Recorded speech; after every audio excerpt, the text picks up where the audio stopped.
Since the Great Train Robbery was not only your first picture, but the first real Western ever made, why don't we start with that film and have you tell us how you happened to be associated with Mr. Edison and how you made the Great Train Robbery with him? Yes, you mean from the initial appearance in pictures? From your initial appearance, yes. And also from the first real Western, which was the Great Train Well, Robbery. I was in New York trying to get a career in acting. Stage acting or vaudeville or anything like that. But I was not so successful. In fact, I wasn't the actor they wanted. And I did a little posing for the different artists in New York in order to get eating money. So one day I stepped into a theatrical agent's office. His name was Ince, John Ince. Incidentally, he was the father of the Ince boys. And I asked him, is there anything doing this morning? He said, no. He says, there's nothing of any importance doing. And I started out, and he said, oh, by the way, Anderson, would you work for peanuts? I said, no. He said, would you work for 50 cents an hour? I said, well, I'd work for peanuts right now. So he said, well, if you go down to the Edison company, I think they're using some people posing in pictures. I said, well, I've never posed in pictures. He said, what kind of pictures are they making? Oh, he said, they're just making little 50-foot pictures, and they farm and engine running down the street, or a kid playing an April Fool's joke, putting a high hat with a brick under it. A man comes along and kicks it. So I said, oh, I'll go down. Where is it? He says, on West 21st Street. So I went down there, and I went in, and when I got into the studio, they were all sitting around having what they call now a coffee break. And so I looked very longingly at the coffee and the donuts, and Mr. Porter, who was the man in charge, he says, well, what do you want, son? I said, well, I do want a cup of coffee. He says, sure, if you're not allergic to donuts, have a couple. I didn't know what allergic meant, but I knew what donuts meant. So I went over and I had a couple of donuts, and after that, they started their talking. And Porter said, well, he said, there's not much doing right now. In fact, it looks like it's the death of pictures. Of course, all the pictures they were making were for the mutoscopes, little 50-foot pictures and scenics and things like that.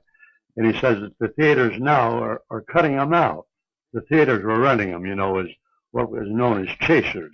When a picture come on and the audience got up, start to get out, they wouldn't sit long enough to watch it. Maybe it wasn't worth watching anyway. So some fellow spoke up and says, well, don't you think that if we made story pictures? And I said, yes, I think that's a good idea, Porter. I said, why don't you make longer pictures? Give them something they can get their teeth into, or amuse them, entertain them. He said, well, how long would you say? I said, well, about a reel or 800 feet. He said, well, that'll run about 10 minutes, wouldn't it? I said, I don't know. I guess it would. And then this other fellow said, so you know, Porter, that I was in a play once, a sketch, rather, called The Great Train Robbery. And it went so well that they finally wrote it into a play, a 5-act play. And it went much better then. It was longer, it was more meaty, and the audience seemed to like it better. I said, see, Porter, that's it. Porter said, that sounds interesting. I'll take it up with the powers that be. So he said, you boys come back Tuesday. You know, the year this was, you know, this was in 1903, see. And then Porter told us to come back Tuesday. He'll talk to the powers that be. That is a fellow named Waters and a fellow named White. So when we came back, he said, well, they weren't very receptive to it. They thought it would be too long and, above all, too expensive. So finally, he said that we make out a scenario and bring it back, and they look it over. And Porter said, well, I don't quite know. Porter wasn't a producer, you know. He was the cameraman. So I said, well, the scenario, I guess they want scene by scene. Scene 1, scene 2, scene 3, scene 4. So then Porter said, yes, I'll write it out that way. So he did, and we came back the next day, And he said they agreed to let us make it if it don't cost over $700 or $800. So he said, I think we can get it in that. So then he started to cast it. Then he says, Anderson, do you ride? I says, ride? I says, well, I was born on a horse and raised in a saddle. He says, then you're a train robber. So Porter came up and he says, Anderson, I thought you said you could ride. I says, I can, but I wasn't. He said, I thought you were raised on a horse. I said, I was, but I wasn't raised on this horse. So he said, well, anyway, you were raised on a rocking horse. You better do all your train robbing from the foot. And that scene was for the gathering, so they run in and got the posse. And then while I was dancing, they run in and yell, it's been a train robbery, and they all run out. Then the chase started for the train robbery. And then the scenes were made. We made it all in 2 days. And then it was finished and cut and taken to the reviewing room. Then the train robbers, after it was reviewed, they all looked at it and they were all dubious about whether it would go or not. And Porter said, well, the only way we can find out is to try it out at a theater. So I think they tried it out first at the Eden Museum. It was on 14th Street here in New York. And then we all went down to see it. In fact, I did, I know. I went in and they were all seated there and they came out and made an announcement. They're going to see something wonderful, a great train robbery. And the audience didn't seem to take to the idea very much. And then started.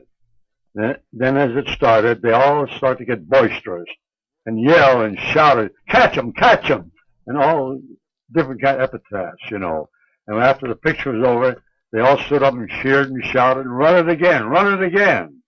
So they did run it again, and they wanted to run it again, run it again. Finally, they turned on the lights, and they had to put them out. And then when they put them out on the outside, there was a big gathering. They got wind of it, all ready to come in again. And I think they run it there for a couple of days. Then they run it up to get the reaction from a better class of audience. They run it up at Hammerstein's on 42nd and Broadway. That was a vaudeville house at that time. And I went over there to see it. And I was kind of a little dubious about how I was going to go to that audience. That was more of a sophisticated audience, you know, in a show-me type of audience. You know, around 42nd Street and Broadway, they got the same sort of habitués around there then as they got now. But that was all, as I say, a very sophisticated audience. And as the picture started, they all started to get up as usual and walk out, but turning back to look at it, you know, as it started to unwind. And then they all slowly, as the picture went on, went back to their seats. And then they sit there just stupefied. They didn't yell, but they were mystified at it. And then after it was over, they all, in one acclaim, gave it a rousing, rousing reception. And I said to myself then, that's it. It's going to be the picture business for me. The future has no end. It's going to build day by day. And of course, the future spoke for itself, which it did. And I dedicated myself then to the picture business. No more stage for me. No more posing. I was going to stick to the picture business until I got a foothold as high as I could go in it. And the beginning of the Western film, too. That's the beginning. Well, it wasn't exactly a Western film. It had the Western flavor, but it stuck in my mind as a picture of action. Having worked with Porter, there's one question you may be able to clear up. Nobody's ever quite figured out why Edwin S. Porter made this Great Train Robbery in 1903, which is a wonderful little film for 1903, very well cut, very well put together. And yet from then on, he seemed to stand still. He made nothing else of any real importance. Even his later films with Mary Pickford were very static. Well, I noticed what you said about making a Test of the Storm Country, produce that. Are you sure of that? Oh, he directed that in 1915. He made Test of the Storm Country. And yet it was no more advanced than the Great Who Train had he made that for? Lasky. Huh? Jesse Lasky. For a biograph? No, Jesse Lasky at Paramount. What he might have. Yes, for Jesse Lasky, because I think he did connect with Jesse Lasky. That was after Mary Pickford had left the biograph. No, The biograph, I guess, had been extinct at that time, hadn't they? well, Griffith had left Biograph. Huh? Griffith had then left Biograph, and it was going downhill He left the Biograph. in 1913. Yeah, he left the Biograph. I didn't know that. And then Mary Pickford made the Test of the Storm Country for Jesse Lasky, and Porter directed it. Well, that's kind of news. Was it your impression that Porter was just a mechanic, or was he interested in film, or just the mechanics of film? Well, he was more a cameraman, more of a mechanical man. I didn't ever think he was cut out to be a producer, because I could notice him in producing even The Great Train Robbery. He had to get a lot of suggestions from me and from the fellow named Barnes. He wasn't producer. That's why I was kind of surprised when you said he produced. I guess he did. I didn't know. I didn't follow it up. I was busy making westerns at that time. So what did you do after you left Edison? How long were you with Edison before you went to Well, I stayed with Edison for a month or so, and then I made a few comedies for him. See, they didn't show any inclination to produce any more long pictures. They made little short pictures, 200, 250 feet. And I made a couple of them. Then I saw they weren't going to progress. They had lost really interest. Edison himself had lost interest in the production of the business. And then I went over to the Vitagraph people. And I talked to Smith over there about making pictures. They weren't making story pictures up to that time. They were making scenics and topicals and happenings. In fact, they were just then cutting the earthquake that they had gone out to San Francisco and made. And Smith said, well, we're busy now on this earthquake pictures. I said, what are you going to do after the earthquake picture? He said, well, I don't know. I said, what are you going to do, wait for another earthquake? And so he said, what do you want to do? I said, make a picture, like The Great Train Robbery, a real picture. He said, well, that sounds like a good idea. And he called in Stuart Blackton, who had more the theatrical knowledge and I thought than Smith. Smith was a magician, a prodigitator, as they call him. But Blackton was a cartoonist, and he had original ideas, you know. And he thought it was a good idea. And then they called in Rock. He was the businessman of the thing. And Rock says, yes, we'll make a picture. What do you think we should make? I said, well, why don't we make a picture called Raffles? I think at that time, Curl Blue, he was an actor of note. He was playing Raffles on the stage. And I don't think it was public domain. And so I said, make a picture, a one real picture called Raffles. It's going so well on the stage, and I knew a chap named Barney Sherry that would make an ideal Raffles. So we got Barney over there, and they looked at him, and they were well pleased with him, and so we made Raffles. 1,000 feet. We made it on the roof of the Martin building. And then I stayed with the Vitagraph people for quite a while, making pictures. I forgot what I made. And then I didn't seem to be advancing, only as a producer, director, and only making a paltry sum a week. So I thought I'd go elsewhere. And that was the Selig, wasn't it? Huh? That was the Selig when you moved from Vitagraph. To Chile? Yes. No. I went down to Pittsburgh. There was a couple of men there named John P. Harris and George Davis. They had a string of theaters.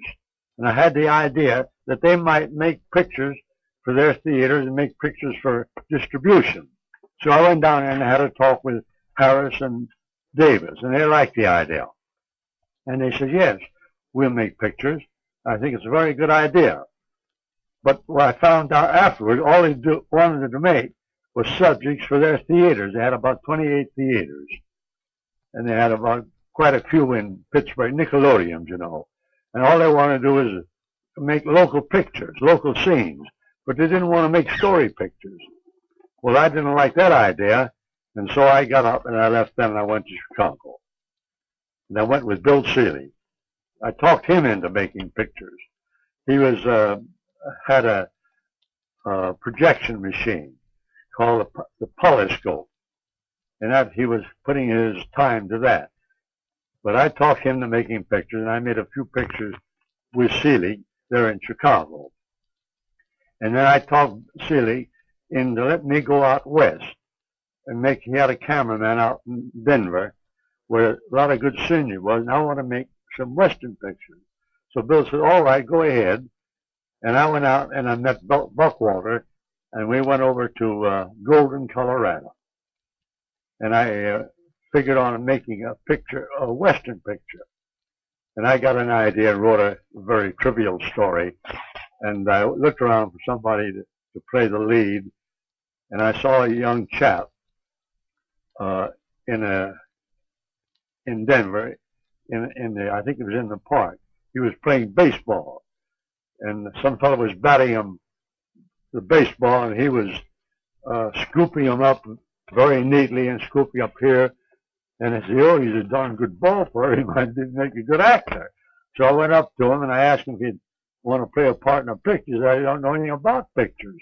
I said, well, I can teach you. So he agreed to play the lead in the picture. And his name was, after it's found out that he was a professional ball player. That's why he scooped him up so neatly.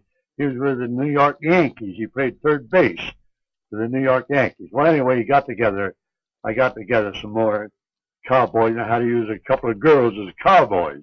I couldn't get enough cowboys. We made a picture. Now, I made several pictures there in Golden. And then when I brought them back, and they were released, but they didn't go so well. And I thought there was something missing in them. And so when I got thinking, and I went to Seelig to make a few more pictures, and he didn't want to make any more. So I went over to a fellow named Spoor. He had the kinodrome. That was the opposition to the polyscope. And in Spoor's office, he had a lot of film that was all torn. You know, the sprocket frames were torn out. And he said, the work of the Seelig Polyscope Company. He was criticizing Seelig's polyscope. They were sort of deadly enemies. So anyway, I talked Spoor into forming a company. He said he put up $2,500. And we did. We made a company called the Essanay Company. The S was for Spoor and the A was for Anderson. The S and A. So then we made pictures in Chicago, comedies, and I had a fellow named Ben Turpin. This would be 1908, wouldn't it? This was in about 1907. Mm-hmm. That was in 07 that the SNA was formed. And I made some comedies with Ben Turpin on the streets. And then we made some in the studio. It was in the back room, a big, large back room that Spoor kept his paraphernalia there. And we made the interiors there. And funny, right in the back of the studio was a city jail, and all the cells were there. And when we were making the pictures, all the prisoners came to the bars, and they started to shout and yell while we were making pictures. And finally, the sheriff came over and asked us if we didn't make any more pictures there because it raised too much of a rumpus. We couldn't keep the prisoners quiet. So then we went out to Wells Street in Chicago, and we made a studio there.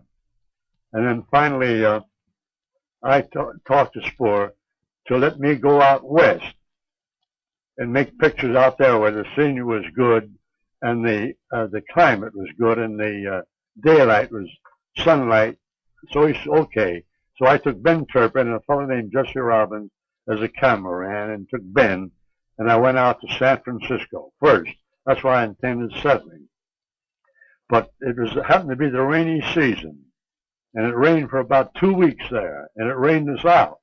So finally I heard about Los Angeles being ideal weather and ideal climate and the ideal atmospheric conditions to take pictures. I went down to Los Angeles, and I made the first picture in Los Angeles ever made in Los Angeles with Ben Turpin at the park called the Westlake Park. It was on 7th and Alvarado Street. And in this picture, it necessitated Ben being hungry, and he jumped in the lake there to get a duck to eat. And when he jumped out and started going to fry the duck, we had built a little bunny. He was going to cook the duck. A cop came up and he ran us all down to the police station for taking the pictures. And they told us not to take any more pictures in Los Angeles.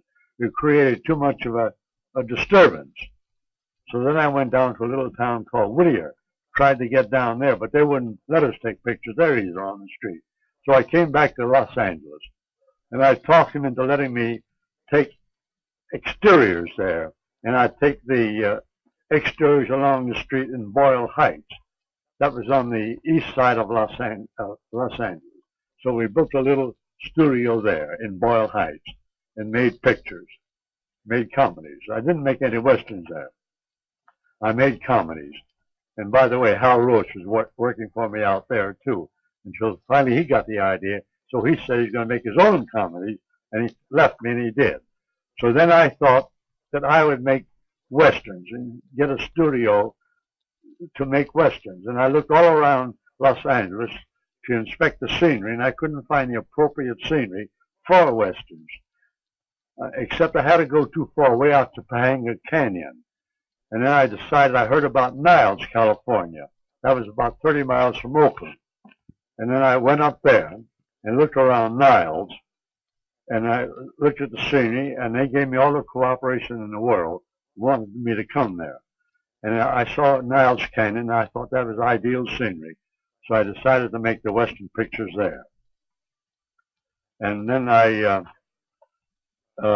hadn't decided myself on going in the pictures, but I decided on getting a lead. So I went around looking for a leading man. And there was an actor in playing the Virginian.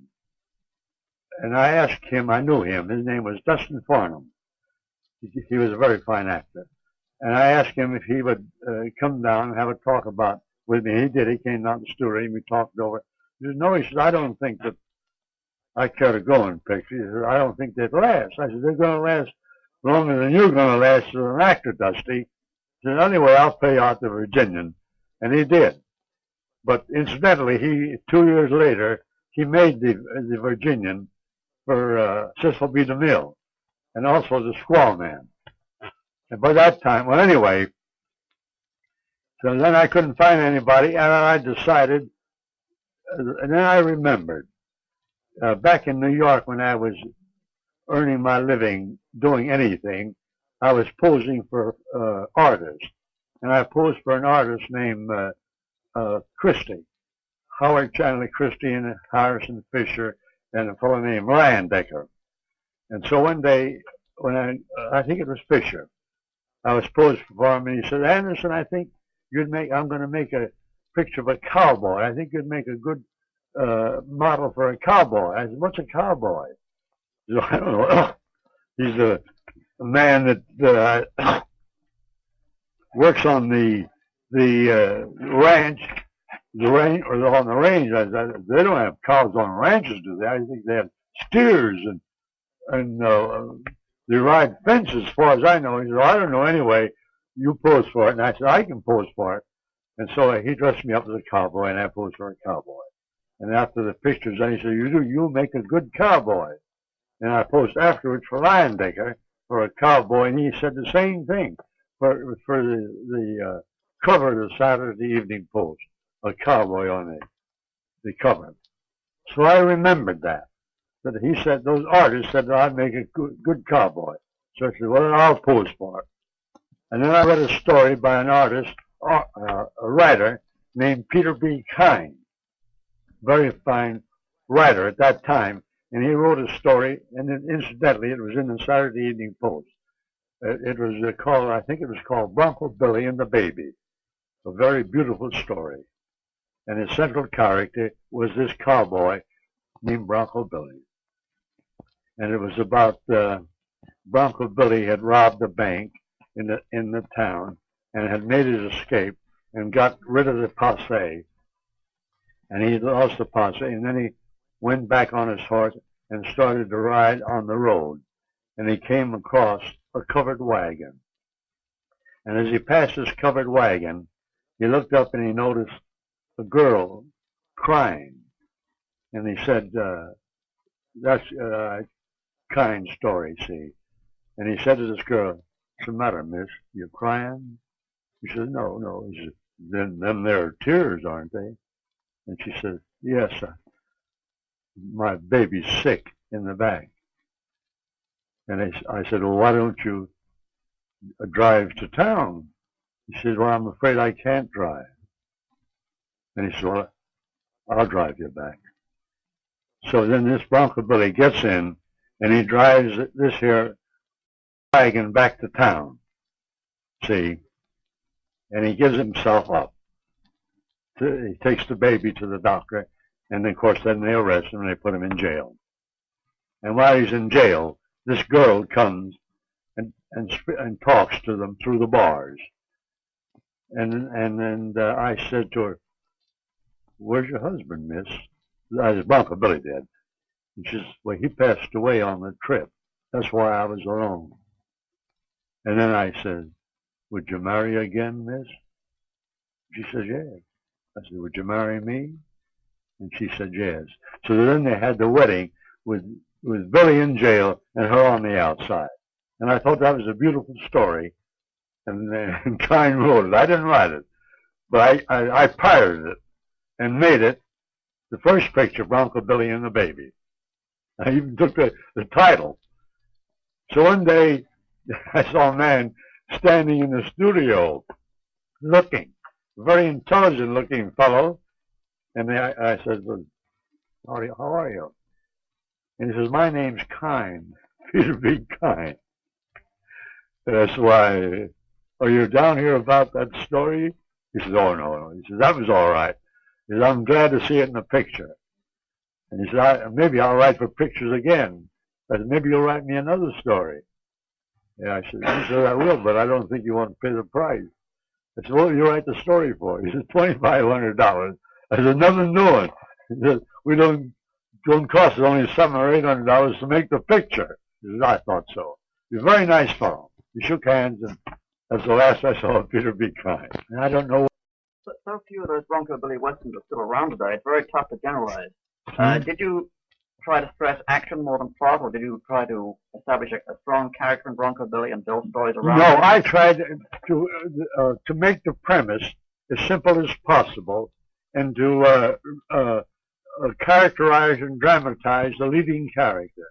And I always wanted him to do things that the public would like, even though he committed a robbery.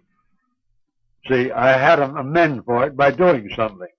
Like he committed a robbery, and just to give a little idea of the stories, he committed a robbery and he was caught, and the sheriff of the county where he committed a robbery come to get him.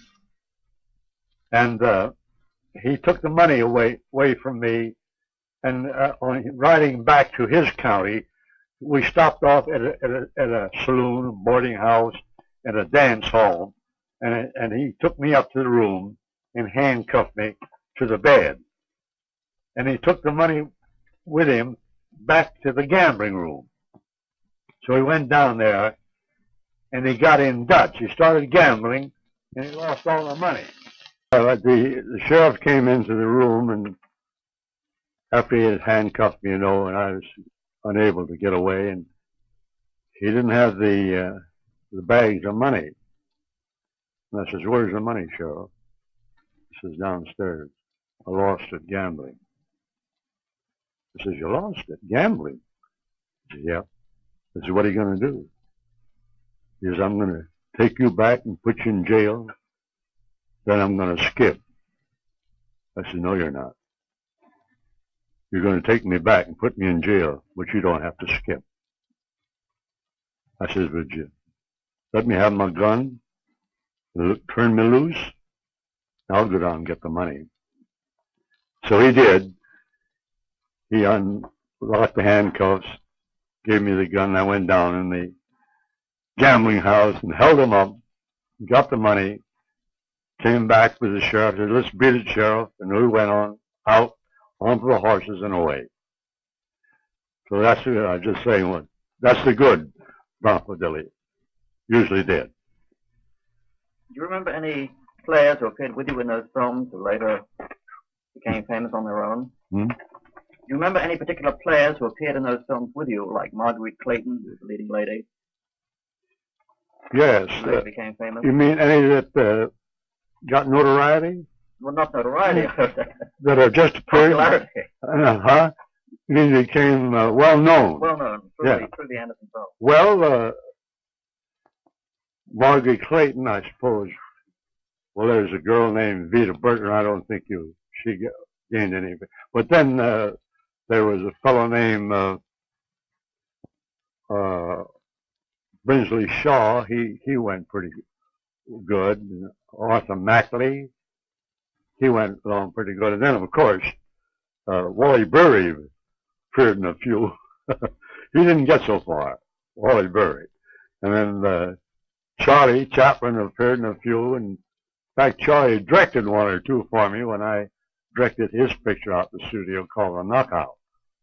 Charlie returned the favor, and he said, I want to direct a Western. So he directed one or two. He didn't like it. He didn't like the rough goings.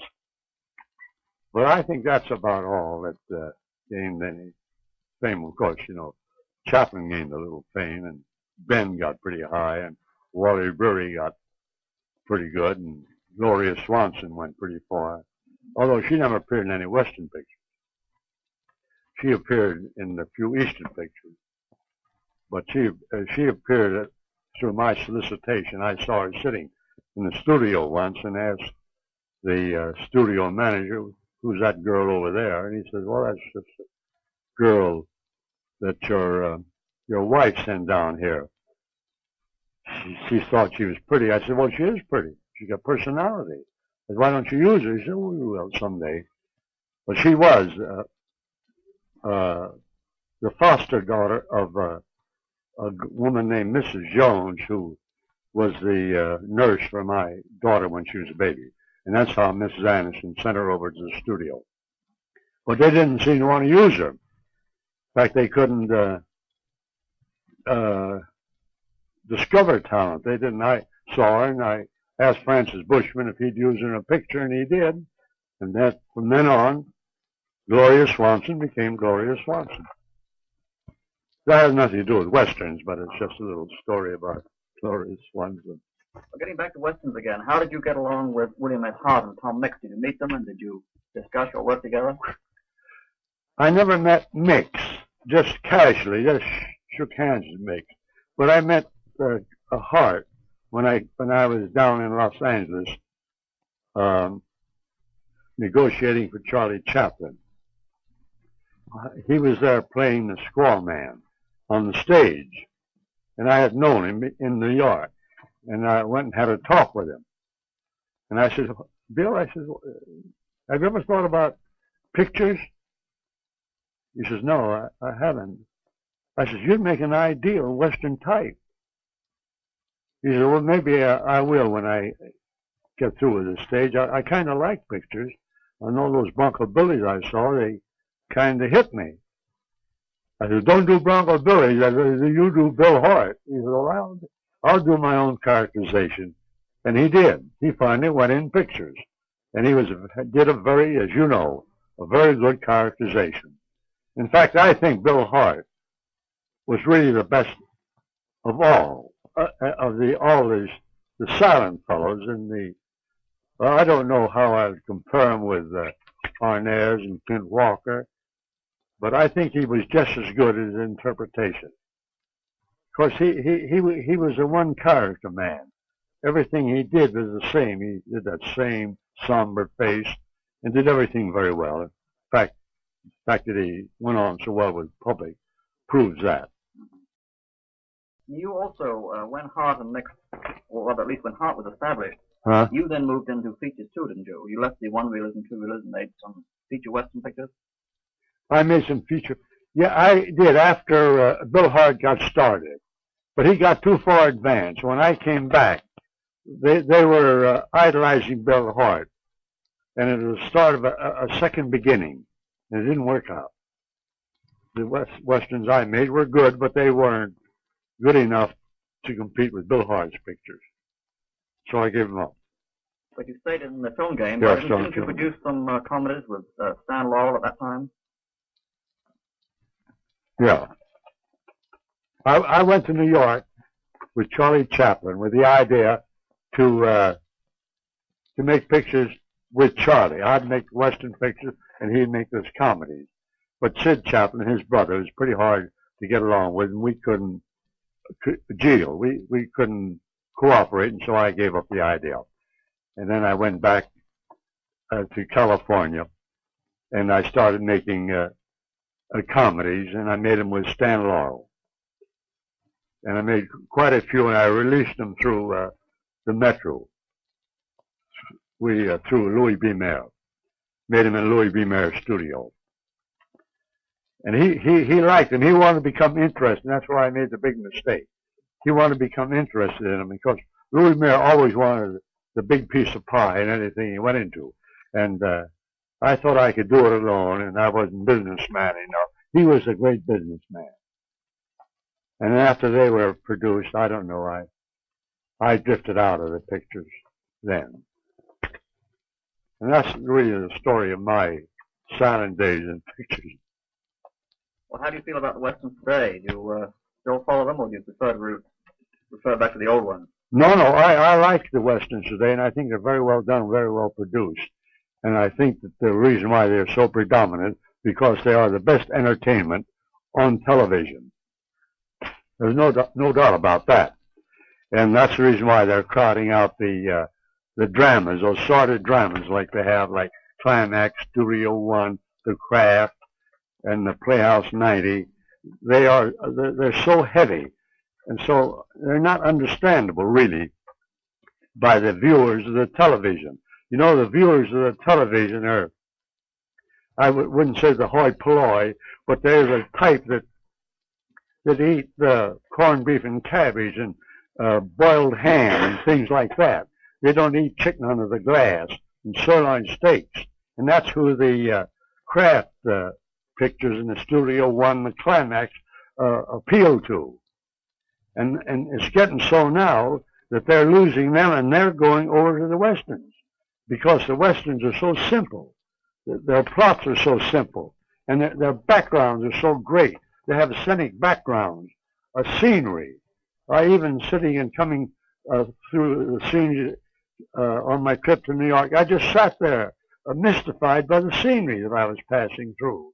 And they have that in the Westerns. And that helps in the Westerns greatly, is their scenic background. And then the stories they have.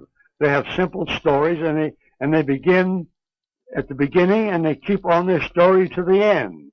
They don't sidetrack like they do in Playhouse 90. They put sequences in the Playhouse 90 and the climaxes in the Studio One that have nothing whatsoever to do with the story. They have a lot of beautiful, great dialogue, well-written dialogue, but the people don't care about dialogue if they're not interested in the story, what the dialogue is about. And especially when you can't understand. Especially when you can't understand the actors or mumbling lines. Yeah, they overact. It's not the fault that they're very good actors, and they get too dramatic. While the Westerns, they keep the even tenor of the play. You know, if they say anything, they say, "I'm going to make you eat them words, mister." They don't say, "I'm going to make you eat them words, mister." They just say it in a convincing manner. And I don't think the dialogue that they have is convincing. And then they don't have any heart interest in those plays. I don't know. They have good writers. They're well written. And they're well acted. They call it good acting. But you couldn't do that kind of acting on Broadway in New York. You realize that yourself. But maybe they think that they're acting to people that's got to have that kind of acting. And the directors make them act that way. Well, anyway, I'm not a critic in any manner, shape, or form. But the critics are the people that see the shows on television, and they get more and more. They don't want to see those shows, and that's proven because they're taking them off. And when they take one off, they put on a Western or they put on Milton Berle. because he really is funny. He's a good comedian. You got to either make them laugh or make them cry. See, touch their heart or touch their physical being. And the Westerns does both. It touches their heart and it touches their physical. But it never bothers their mentality. There's no doubt about that.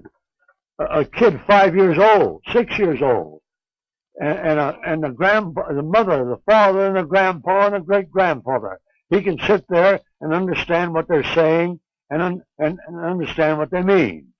But you don't think a kid 10 years old could sit in front of a Studio One or a Climax or a craft play and know what it's all about. As soon as that comes on, he runs out in the yard. If he tries to turn on a Western and they won't let him, he runs out in the yard and has a fight or plays.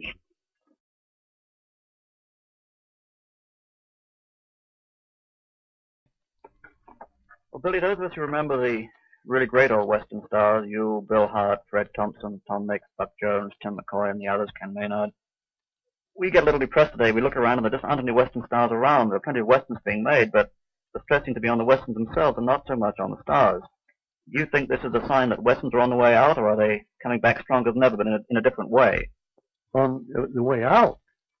Well, I don't think they could find their way out. What I really believe about Westerns are going to continue and continue. Well, in other words, they're just going to be like Old Man River. They're just going to keep rolling and rolling along. Well, that's very encouraging. I wish they were rolling with people like you and Bill Hart, though, with a few less people from the actor's studio. But I suppose one can't have everything. As long as they keep making them, that's the main thing, huh? Yeah, that's the main thing. As long as they keep making Westerns, as long as people are born, they're going to have Westerns on the... if they cut out birth, then they can cut out Westerns. They eventually die out. But they got to cut out birth first. Well, I hope they do before they cut out Westerns. Well, I guess that's it. That's wonderful, Billy, and thanks an awful lot. Yeah. It's been very valuable. Okay. Great. I think you get some good material out of it.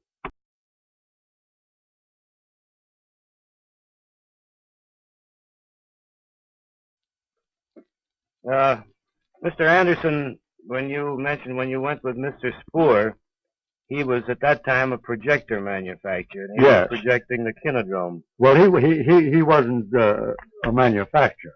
Mm-hmm. When I left Selig had the polyscope. You remember the polyscope? Mm-hmm, yes. See. And then Selig kind of gave up the idea about making pictures. Selig wasn't a very ambitious fellow. Mm-hmm. So I went over, I heard about Spoor, and I went over to see him. He had the opposition projector. He had the Kinodrome. Mm-hmm. And in his office, I noticed he had several strips of film with all the sprocket holes torn out. And he had a sign on it, done by the Selig Polyscope Company. done by the Selig Polyscope. Well, what Spoor's main business was, he had all the Kinodromes in the Orpheum theaters, see, and he furnished them the pictures, see, for the Orpheum theater. That was his business, mainly. Mm-hmm. Then I talked him into forming the S&A company. Mm-hmm. But about the Kinodrome, I think that the Bell and Howe were making the Kinodrome, weren't they? That's right. Yeah. That's right. Yeah. And they had a machine that was far superior. What he said was really true. They really had a they had a much better machine than Selig. To anyone else in the world at that Selig's time. machine did tear out the sprocket holes. Yes, indeed. There wasn't a time that an operator could go through a whole reel without having to stop and resplice. Yes. Resplice. But Spoor did have a good that's machine. Very true. I have both of those machines in my collection today. Did you? Well, did you have then the machine that came out that was better? As I remember, was a Simplex, wasn't it? Yes, that was the one, and that was the one that Porter claimed that he designed. Well, I don't know. Didn't Powers have something to do with that? Yes, well, it was Nick Powers. Nick Powers was one of the early and most successful manufacturers of projectors. Yeah. And he went back to 1898. He tried to improve on the Edison machine, and practically all those machines looked the design very much like the Edison. And as a matter of fact, Edison had the basic principle, didn't he? He had the basic principle, Yeah. and his kinetoscope really inspired all these other fellows to go ahead and do something. As you said before, Edison, he sort of lost interest in it. He lost interest, just like he lost interest in anything, just like you lose interest in a piece of pie after you've eaten it. Yes. After he's invented it and has proven its success, he don't care about the money is made on it or anything like that. Never cared anything about it, because I know in several of his talks, I attended a few of them, what they call, I suppose you know, the motion picture patents company. Yes. See? And Edison would give him a talk. And he always tried to strive to tell them not to try and corral the business, because you're never going to do it. Let the others come in, and all you do is develop with the others. But these patents companies like Smith, Blackton, Calum, Kennedy, Marion, and Long, and all those people, and Klein, they wanted it all for themselves. They thought that they could hold the moving picture business forever. And Edison told them, no, you can't do it. Let them expand. If they expand, you expand. What do you care if they make $10 as long as you make 15? But they never could get it through the heads of those people. And that's why they lost out. Then the Zuckers and the Laskys and the Fox and the Selznicks came in. And they had what it takes for progression. They had the business head.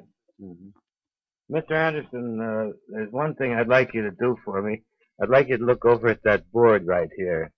Because when I was a little boy, I remember Broncho Billy Anderson, and I always remembered that Broncho Billy nose. No, yeah. And we haven't had a chance to see it. Look at the camera. Get that nose. But that nose. was always a handsome nose to me, and I'm sure to millions of other people. And we haven't shown it here. Yeah. Well, thank you very much. Okay. Oh, you just want me to look over so you get a profile look. Look over this way. Billy, you remember working at all at Essanay with Henry B. Walpole? What's that? Remember working with Henry B. Walpole at Essanay? With Walpole? Yeah. Well, I never worked in a picture with him, but I remember him working in pictures at the Chicago studio. I thought he was very, very clever. Sounds like The Raven. The Raven, wasn't that one he made for you? Yeah, he made The Raven. Yeah, he made several very good pictures. Walpole. And Bushman was there. And I forgot another fellow. I've forgotten his name. Another matinee idol. Bryant Washburn. Bryant Washburn? Yeah, Bryant Washburn. Yeah, that's the fellow. I forgot him. I've forgotten he married some actress we had. I've forgotten what her name was. Well, the old Essanay studio is still there. The old Essanay studio is still there. They're using it for TV. Yes, they're using it. They've got that wonderful old Indian head trademark. Yeah. Whoever called it last night on the program, Betsy Palmer came up to me and she told me that she was working at the studio. She was doing commercials out there. She said,